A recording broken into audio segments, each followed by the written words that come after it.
আমাদের সাথে অথবা আমাদের আগে পরে পৃথিবীর বহু রাষ্ট্র স্বাধীন হয়েছে, তারা কোথায় চলে গেছে?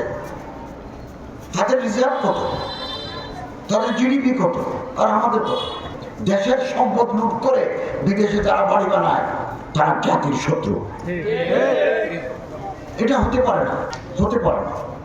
আমি আমার মন্ত্রণালয়ে আমি অবাক করি, 15-16 বছর কি যিনি মন্ত্রী ছিলেন তিনি কি এগুলো দেখেন না?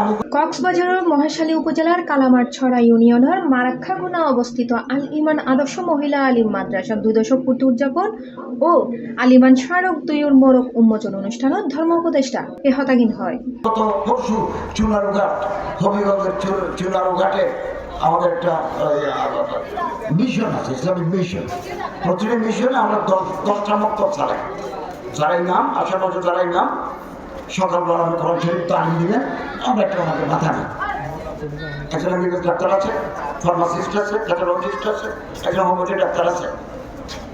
না, চলে না, চলে না।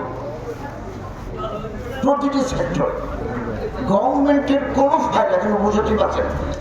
ডিসেম্বরের 16 তারিখ ফজর 11টার সময় উক্ত মাদ্রাসা মাঠত অনুষ্ঠিত অনুষ্ঠানের সভাপতিত্ব করে অত্র মাদ্রাসা পরিচালক ডক্টর রশিদ জাহেদ, প্রধান অতিথি আছিল ধর্ম বিষয়ক উপদেষ্টা ডক্টর আফম খালিদ হোসেন। প্রধান আলোচক হিসেবে উপস্থিত আছিল অত্র মাদ্রাসার নির্বাহী কর্মকর্তা শেখ সাইদি মাদানী। বিশেষ অতিথি হিসেবে উপস্থিত আছিল পরিকল্পনা মন্ত্রণালয়ের উপসচিব আবুল হাশেম, মহেশখালী সাবেক উপজেলা চেয়ারম্যান আলহাজ জয়নাল আবেদিন সহ আরো বহুত কেউ।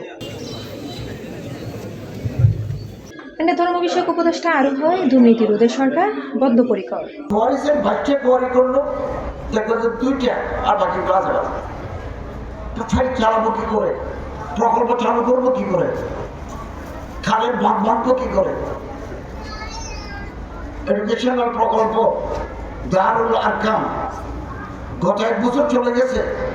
আগামী মাসে জানুয়ারি মাস আমি 1 বছরের বেতন দিতে পারি নাই, 1 বছরের শিক্ষা কার্যক্রম আমরা চালাতে পারি নাই। C plus TV, Chittagong.